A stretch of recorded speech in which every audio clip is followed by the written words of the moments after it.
जय श्री कृष्ण दोस्तों, स्पिरिचुअल राही YouTube channel पर आपका स्वागत है। हम आशा करते हैं कि इस वीडियो से आपको कुछ सीखने को मिलेगा, तो वीडियो को अंत तक जरूर देखना और चैनल को अभी तक सब्सक्राइब नहीं किया है तो सब्सक्राइब कर लो। तो चलिए वीडियो की शुरुआत एक कहानी से करते हैं। एक समय की बात है, तूफान में फंसकर एक समुद्री जहाज तहस नहस हो गया। उसमें बैठे सभी यात्री समुद्र में डूब गए, बस एक आदमी को छोड़कर। भगवान की कृपा से वो किसी तरह बच गया और बहकर समुद्र के किनारे आ गया। उसकी बेहोशी टूटी और आंखें खुली तो उसने खुद को एक उजाड़ सुनसान द्वीप पर पाया। वो भगवान से प्रार्थना करने लगा कि भगवान मेरी मदद करो, कोई मदद यहाँ भिजवा दो। दिन गुजर गया, रात हो गई, लेकिन उसके लिए कोई नहीं आया। समुद्र किनारे सोकर उसने रात गुजारी। अगले दिन उसने फिर भगवान से मदद के लिए प्रार्थना की, लेकिन कोई मदद नहीं आई। इसी तरह कुछ दिन गुजर गए। उजाड़ द्वीप की जिंदगी को अपनी किस्मत मानकर आदमी ने कुछ लकड़ियां और घास फूस इकट्ठा कर अपने लिए एक झोपड़ी बना ली। टूटे जहाज से बहकर आई चीजों में से उसने अपनी जरूरत की चीजें इकट्ठा की और झोपड़ी में रख ली। उस झोपड़ी में रहकर वो दिन गुजारने लगा। एक दिन वो भोजन की तलाश में गया हुआ था। वापस लौटा तो उसने देखा कि झोपड़ी में आग लग गई है। अपना एकमात्र आश्रय उजाड़ जाने पर वो बहुत दुखी हुआ। आसमान की ओर सिर उठाकर वो भगवान को कोसने लगा। भगवान, मैंने तुझे मदद भेजने के लिए कहा, पर तूने मेरी नहीं सुनी। मन मार कर जीने के लिए मैंने यहाँ एक झोपड़ी बनाई और तूने ये भी जला दी। मेरा आश्रय छीन लिया। तू बड़ा निष्ठुर है। रात भर वो समुद्र के किनारे सोया। सुबह तेज आवाज से उसकी नींद खुल गई। उसने देखा कि एक समुद्री जहाज किनारे आया है। वो खुश हो गया। आखिरकार उसके लिए मदद आ गई। वो जहाज पर बैठा और जहाज चल पड़ा। उसने जहाज के कप्तान से पूछा, आपको कैसे पता चला कि मैं यहाँ इस उजाड़ द्वीप पर फंसा हूँ? कप्तान ने कहा, हमें बचाव के लिए फायर सिग्नल भेजा गया था। आदमी ने कहा, पर मैंने तो फायर सिग्नल नहीं भेजा। जहाज के कप्तान ने कहा, लेकिन हम तो फायर सिग्नल देखकर ही यहाँ आए हैं। तभी आदमी को अपनी जलती हुई झोपड़ी याद आई। वो समझ गया कि भगवान ने उसकी सहायता भेजने की प्रार्थना सुनकर उसकी झोपड़ी जलाकर उसके इस द्वीप में फंसे होने का संकेत दिया था। वो भगवान को धन्यवाद करने लगा। दोस्तों, जब हम पर मुसीबत आती है तब हमारा विश्वास डगमगाने लगता है, हमारा धैर्य टूटने लगता है और हम भगवान से शिकायत करने लगते हैं। जबकि ऐसे समय में आवश्यकता है कि भगवान पर विश्वास बनाए रखकर मुसीबत से बाहर निकालने के लिए प्रयास किया जाए। उस आदमी ने झोपड़ी बनाई तो भगवान ने उसमें आग लगाकर उसे उजाड़ द्वीप से निकलने में मदद की। हमें भी दिल छोटा किए बगैर भगवान पर विश्वास रखकर अपना प्रयास करते रहना चाहिए। भगवान ने भी उस आदमी की मदद तभी की जब उसने खुद का गुजारा करने के लिए झोपड़ी बनाई। भगवान भी हमारी मदद तभी करते हैं जब हम खुद को मुसीबत से निकालने के लिए कुछ प्रयास करते हैं। भगवान भी उसी की मदद करते हैं जो पहले खुद की मदद करते हैं। हमारा प्रयास और भगवान का आशीर्वाद दोनों मिलकर हमें हर मुसीबत से निकाल लेंगे। श्री कृष्ण कहते हैं कि इस जीवन में अधिक सीधा होना, सरल होना भी अनुचित है। जो सरल और सीधे स्वभाव का होता है, लोग उसका अनायास फायदा उठाते हैं। ये जीवन एक रणभूमि है, यहाँ निरंतर संघर्षों का सामना करना पड़ता है। इस संघर्ष रूपी महाभारत में स्वयं अपना सारथी, अपना मार्गदर्शक और योद्धा बनना होता है।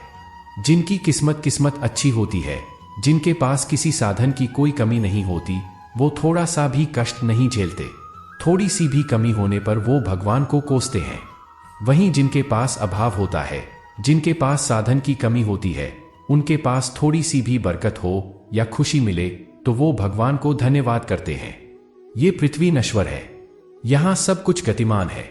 जिस प्रकार सुख दुख में जीवन आता जाता है, उसी प्रकार मृत्यु और जन्म यहाँ लगा रहता है। इसमें खुश होना या दुख मनाना व्यर्थ है। मुंह से माफी देना और हृदय से माफी देने में काफी अंतर है। मुख द्वारा दी गई माफी को तत्काल प्राप्त किया जा सकता है, किंतु दिल की माफी प्राप्त करने में उम्र बीत जाती है। प्रभु अपने भक्तों की सदैव परीक्षा लेते रहते हैं। इस परीक्षा में भक्तों को अनेक कष्ट सामना करना पड़ता है। सामान्य लोग इसे अपना दुख मानकर पीछा छुड़ाते हैं, वहीं साधक तथा प्रेमी प्रभु की इच्छा समझकर उसका सामना करते हैं। सांसारिक सुख क्षणिक होता है। जो सुख आज प्राप्त हो रहा है वो सुख स्थायी नहीं है। ये सुख आपके साथ सर्वदा नहीं रहने वाला। आपको दुख भी प्राप्त होगा, परंतु संसार से वियोग अर्थात मुक्ति परम आनंद को प्राप्त कराती है। ये ईश्वर तक पहुंचाती है। माना जाता है जीवन के पूर्व कर्मों का फल इसी जन्म में मिलता है। जितने भी रिश्ते, नाते, सुख दुख व्यक्तिगत जीवन में प्राप्त होते हैं वो पूर्व जन्मों का फल है, वरना कौन इतनी बड़ी दुनिया में आपसे दिल लगाता है। राधा और कृष्ण दोनों अवतारी थे। दोनों का जन्म कुछ विशेष परिस्थितियों के लिए हुआ था। उन दोनों का मिलना बिछड़ना बस एक प्रक्रिया मात्र थी, जिनके माध्यम से प्रेम का वास्तविक रूप समाज में दिखाना था। आस्था और प्रेम पर व्यक्ति का स्वयं नियंत्रण होता है। जहां आस्था और प्रेम लग जाता है वहीं श्री कृष्ण के दर्शन हो जाते हैं, क्योंकि श्री कृष्ण सर्वव्यापी है। कृष्ण को जो भी भक्त सच्चे हृदय से पुकारता है वो उनके साथ सदैव खड़े हो जाते हैं। प्रहलाद जैसा विश्वास, भीलनी जैसी आशा और द्रौपदी जैसी पुकार, मीरा जैसा इंतजार हो तो कृष्ण को तो आना ही पड़ता है। आशाएं व्यक्ति को दुख के मार्ग पर ले जाती है। आशाएं बड़ी प्रबल होती है। आशा के अनुरूप कार्य होने पर जहां खुशी मिलती है वहां आशा के विरुद्ध कार्य होने पर दुख का पहाड़ टूट जाता है। हमारे जीवन में आशा दुख का प्रमुख कारण है।